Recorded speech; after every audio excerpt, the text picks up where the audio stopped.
Dear student, today I am going to start a chapter coordinate geometry for revision purpose. Chapter है coordinate geometry जिसको हम लोग आज revise करेंगे. सो ये चैप्टर कोऑर्डिनेट ज्योमेट्री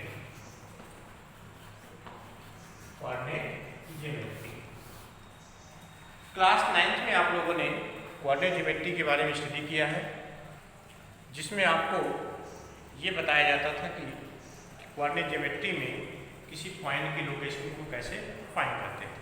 तो क्लास 9th में जो आप लोगों ने स्टडी किया था उसमें ये था कि दो लाइन होते थे, one is horizontal line and other is vertical line and they intersect at a point O and they are perpendicular to each other. ये दोनों लाइनें क्या होती थी, एक दूसरे के परपेंडिकुलर होते थे और जिस पॉइंट पे इंटरसेक्ट करते थे उसको आप ऑरिजिन कहते थे.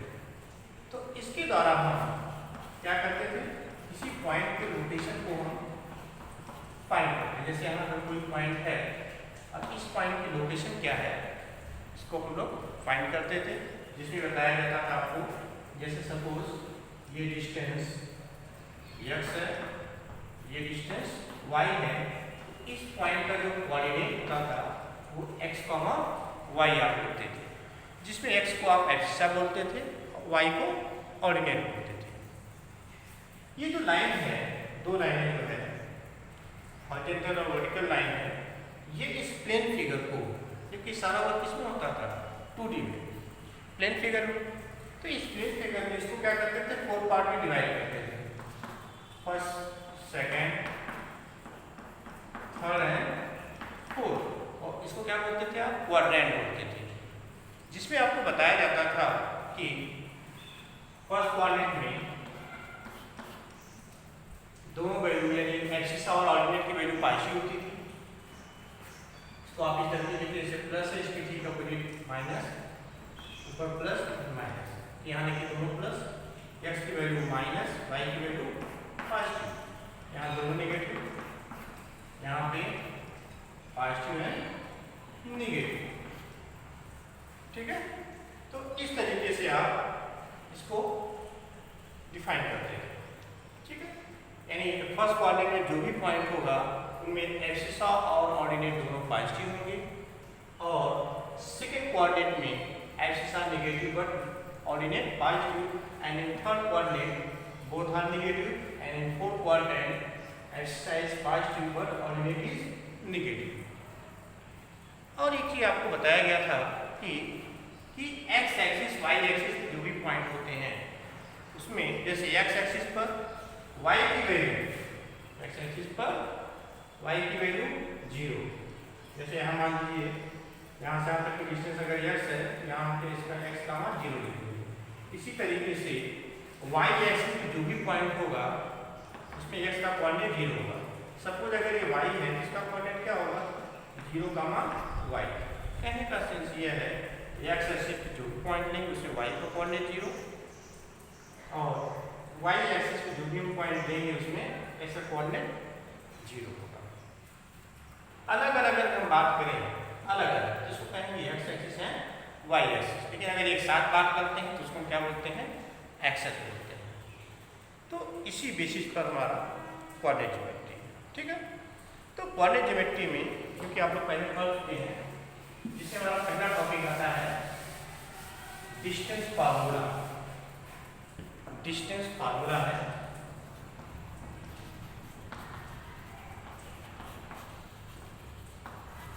Distance formula. डिस्टेंस फार्मूला में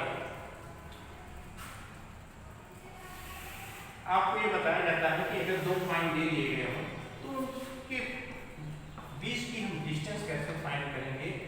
how can you find the distance between two given points. Suppose आपको एक पॉइंट दे दिया गया A और दूसरा पॉइंट है B.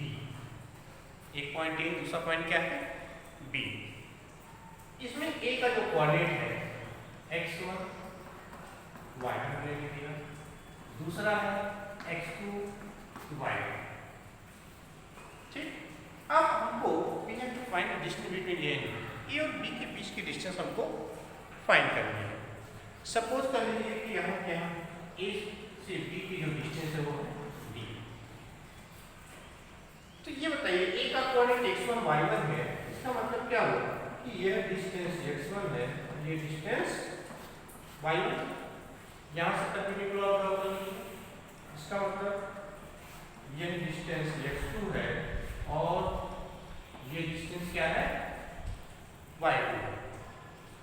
ठीक है, को फाइंड करना है distance between A and B. A और बी के बीच की डिस्टेंस हमको फाइंड करना है। तो आप यहां से इसको परपेंडिकुलर ड्रॉ कर दीजिए सी। अब ये बताइए, इसका भी कर देते हैं यहाँ एंड देखिए ये डिस्टेंस x2, ये डिस्टेंस क्या है x1 है। ये डिस्टेंस कितना होगा, इस x2 में से हम x1 को सब्ट्रैक्ट कर दें, ये डिस्टेंस आ जाएगा x2 माइनस x1। और जब यह x2 माइनस x1 है तो ये कितना होगा x2 minus x1। Okay, clear हुआ। अब ये डिस्टेंस ये y1 लिखा हुआ है, तो ये आपका क्या y1 है, ये कितना होगा y1। ये टोटल y2 है, ये y1 है, ये कितना होगा y2 माइनस y1। अब आपके पास यहाँ पर एक राइट एंगल ट्रायंगल है ACB। तो इसमें इन ट्रायंगल ACB में angle C equal to 90 degree.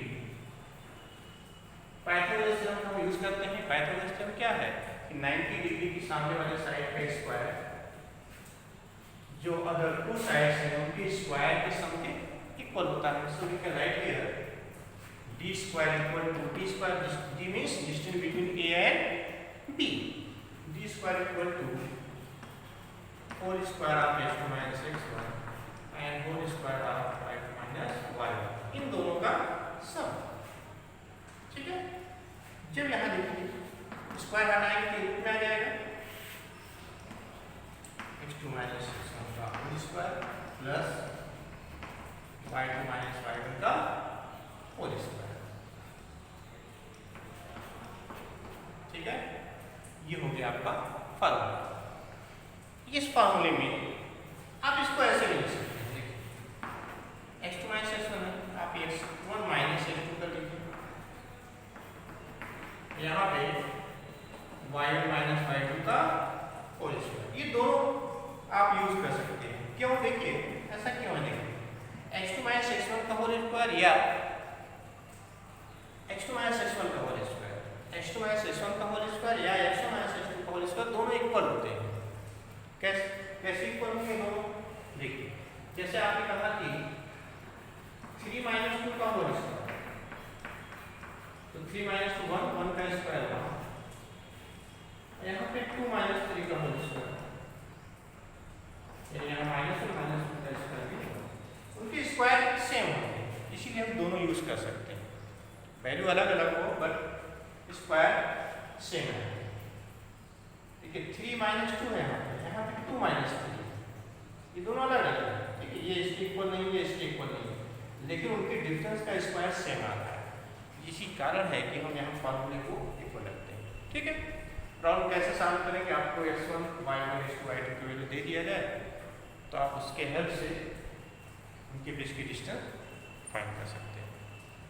Okay, तो इस प्रकार आपका डिस्टेंस फार्मूला कंप्लीट हुआ। अब इसी डिस्टेंस फार्मूले में यदि आप x1 y1 को ओरिजिन पे रखते हैं तब देखिए क्या होता है।